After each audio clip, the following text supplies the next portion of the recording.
Assalamualaikum warahmatullahi wabarakatuh.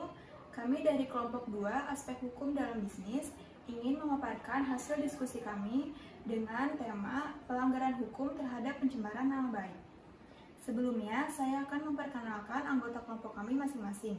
Yang pertama ada saya sendiri, Nada Ali Sukmana dengan NPM 02119295. Lalu yang kedua ada Vena Marinda dengan NPM 02119296.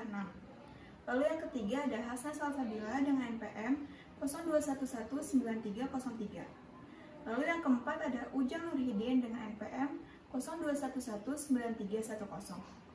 Lalu yang kelima ada Muhammad Lagi Okana dengan NPM 02119292.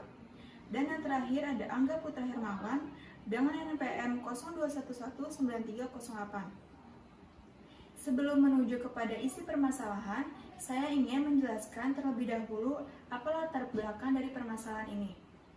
Abad ini memang merupakan abad yang selalu dikaitkan dengan media. Tak jarang seseorang memanfaatkan media sosial sebagai sarana dalam menyampaikan pendapat, informasi, ataupun berekspresi. Namun diperlukan kehati-hatian dalam penggunaannya, karena bisa saja pendapat yang disampaikan berbenturan dengan rasa kehormatan orang lain, atau yang berdampak dengan pencemaran nama baik terhadap orang lain. Pada dasarnya, tindak pidana penghinaan atau pencemaran nama baik merupakan delik aduan yang diatur dalam bab 16 KUHP, yakni pasal 310 sampai pasal 321. Salah satu norma yang berimplikasi pada ruang sengketa adalah norma hukum. Di Indonesia, mengenai penghinaan atau pencemaran nama baik masih dipertahankan. Alasannya karena hasil penghinaan dalam wujud pencemaran nama baik adalah pembunuhan karakter. Dalam penjelasan umum UU ITE nomor 19 pada tahun 2016 menyatakan bahwa kemerdekaan menyatakan pikiran dan kebebasan berpendapat serta hak memperoleh informasi melalui penggunaan dan pemanfaatan teknologi informasi dan komunikasi ditujukan untuk memajukan kesejahteraan umum dan mencerdaskan kehidupan bangsa serta memberi rasa aman, keadilan, dan kepastian hukum bagi pengguna dan penyelenggara sistem elektronik. Nama baik seorang selebgram bernama Marissa Ica dengan Medina Zain. Selebgram Marissa Ica melaporkan Medina Zain atas tuduhan pencemaran nama baik kepada pihak kepolisian pada Senin tanggal 13 bulan 9 tahun 2021. Hal ini berkaitan dengan perseteruan yang terjadi antara keduanya. Marissa Ica mengatakan bahwa Medina Zain telah melakukan pencemaran nama baik kepada dirinya serta keluarganya lewat Instagram Story. Awal perseteruan mereka adalah komentar Marissa Ica yang menyebut bahwa Medina Zain penipu dengan menjual tas branded KW. Sebelumnya beberapa selebgram seperti Rahel Fenya dan Citra Kirana juga menagih utang ke Medina Zain lewat unggahan Instagram. Setelah itu Marissa Ica mengaku diancam oleh Medina Zain. Setelah berseteru barulah Marissa melayangkan gugatan ini kepada pihak kepolisian. Konflik antara Medina Zain dan Marissa Ica semakin memanas. Medina telah ditetapkan sebagai tersangka pada Rabu 5 Desember 2022. Berapi seolah menyala sejak pertengahan tahun 2021 di antara kedua public figure ini. Seiring berjalannya waktu, bara api itu bukannya padam, melainkan tambah memanas. Keduanya kerap saling sindir di sosial media, bahkan saling lapor kepada pihak yang berwajib. Berikut kronologi perseteruan Medina Zain dan Marissa Ica. Yang pertama yaitu bermula dari insiden tas KW. Semua bermula dari unggahan Rahel Fenya pada pertengahan tahun 2021 yang menyinggung soal utang Medina Zain kepadanya. Dari unggahan tersebut muncullah sejumlah public figure yang juga mengaku Medina Zain berutang kepadanya. Salah satunya yaitu Marissa Ica.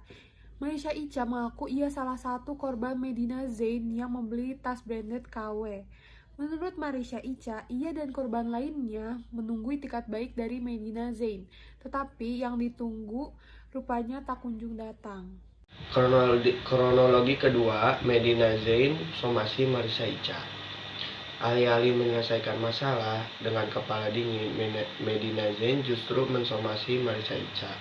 Hal ini diduga lantaran Marissa Ica mengungkapkan kata-kata yang dianggap menjelek-jelekan keluarga Medina.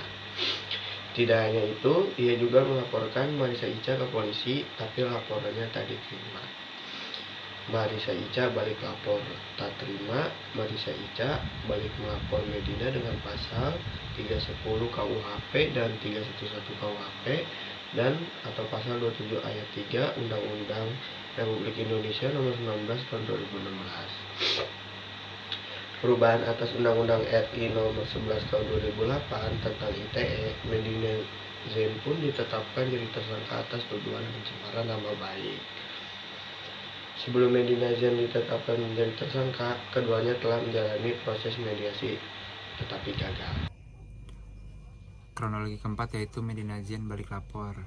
Medina Zain mengaku tak masalah ditetapkan sebagai tersangka, namun ia kembali melaporkan Marisa Ica. Kali ini Medina Zain melaporkan Marisa Ica atas tuduhan pencemaran nama baik. Marisa menyebutkan Medina Zain menerima penghargaan palsu dan gratifikasi. Sepertinya kronologi perseteruan Medina Zain dan Marisa Ica masih akan bergulir panjang. Namun keduanya berkomitmen akan mengikuti proses hukum sesuai prosedur. Dalam kasus tersebut, selebgram Medina Zain divonis dengan pidana 6 bulan penjara terkait kasus pencemaran nama baik melalui media elektronik terhadap Marisa Ica. Vonis ini lebih ringan daripada tuntutan jaksa penuntut umum yang ingin Medina Zain dihukum 1 tahun penjara untuk kasus pencemaran nama baik terhadap Marisa Ica. Dalam perkara ini, Medina Zain dinyatakan bersalah melanggar pasal 310 dan 311 KUHP dan atau pasal 27 ayat 3 UU RI Nomor 19 Tahun 2016 tentang ITE. Dalam menjatuhkan putusan ini, hakim mengungkapkan hal-hal yang memberatkan maupun meringankan untuk Medina Zain. Sekian pemaparan dari kelompok kami. Terima kasih.